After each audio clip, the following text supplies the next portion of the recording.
Kalau di Madura itu Bintara 100 sampai 200 juta, Pak. Dia jual sapi dengan sawah, kebun. Bintara, Pak.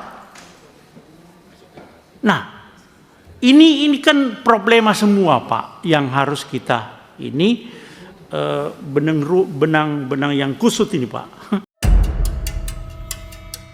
Safarudin, anggota Komisi 3 DPR RI, menyoroti proses rekrutmen di tubuh Polri yang dinilai masih kerap diwarnai praktik pungutan liar.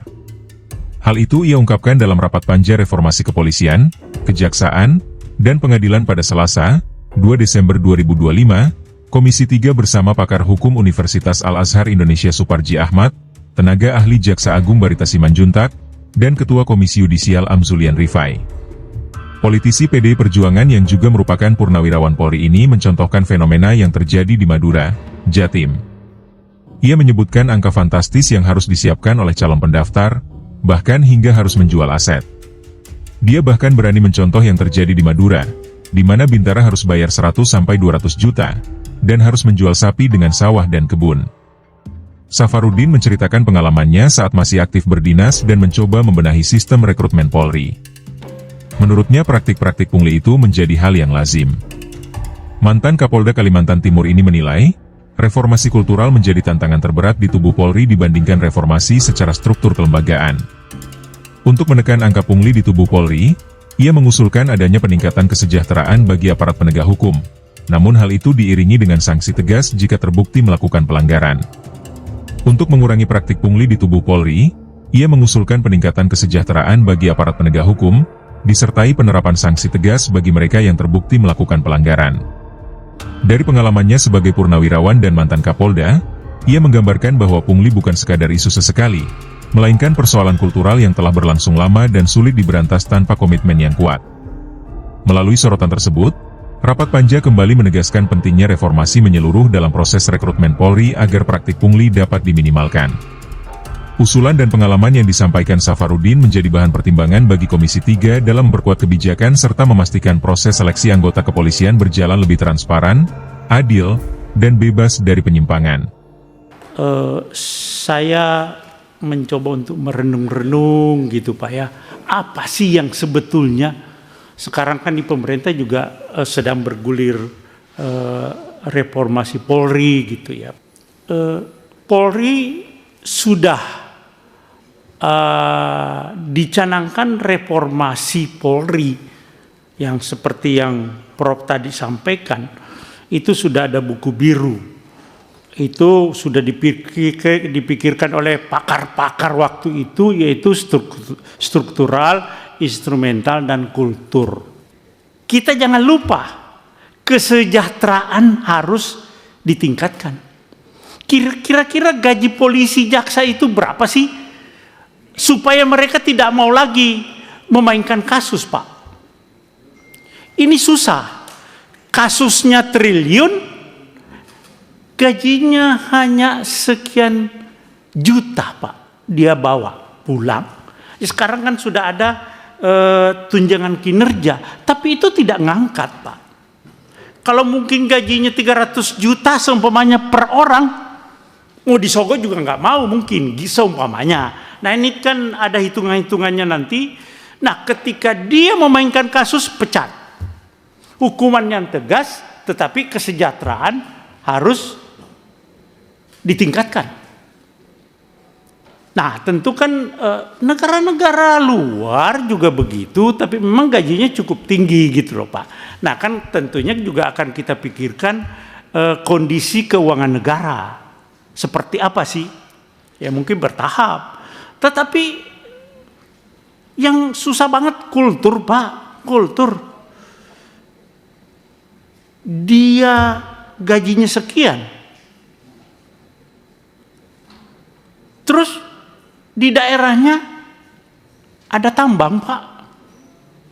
Tambang itu ngasihnya ratusan miliar per bulan. Siapa yang nggak mau ngambil itu, Pak? Ini yang mungkin kita harus pikir. Keras, tegas, tapi kesejahteraan harus. Nah mohon kira-kira perimbangan seperti apa ini? Supaya berubahlah. Kalau pengawasan Pak, memang oke lah. Nanti kita mungkin akan bicara sampai pengawasan. Kompolnas, Propam, Wasidik, atasannya. Enggak kurang-kurang pengawasan, tapi ujung-ujungnya yang mengawasi dengan yang diawasi nggak jelas Pak. Wasidik tempat melegalkan titipan-titipan di situ, nggak jadi wasidik lagi. Gimana ini? Iya kan Pak? Saya berpikir apa sih yang harus dilakukan terhadap Polri supaya betul-betul gajinya berapa? Terus di depan matanya lalu lalang duit banyak Pak, duit besar. Ya diambil Pak. Maksud saya ini mungkin suatu pemikiran seperti apa, ini juga dulu pernah dibicarakan itu, tapi kita coba mengangkat. Kalau pendidikan, mulai dari rekrutmen ya Pak ya, saya bicara rekrutmen polisi supaya polisi ini betul-betul mendapatkan sumber daya manusia yang berkualitas, rekrutmen baru ke pendidikan. Dulu pernah saya mencoba membersihkan di Jawa Timur Pak. Apa kata orang anggota-anggota yang selama itu sebelum itu udah yang sebelumnya suruh bayar-bayar orang masuk polisi, sudah tunggu saja Pak Safarudin pindah, paling 2 tahun sudah pindah, kita balik lagi. Karena uang besar Pak di situ. Kalau di Madura itu Bintara 100 sampai 200 juta Pak. Dia jual sapi dengan sawah, kebun. Bintara Pak. Nah, ini kan problema semua Pak yang harus kita ini benang yang kusut ini Pak. Saya kira itu Pak. Ini usulan saya pencerahan bagaimana ini kita diskusi Pak untuk kepentingan Polri ke depan. Supaya Bapak tahu saya mantan anggota Polri Pak. Pensiunan Polri. Berada di DPR.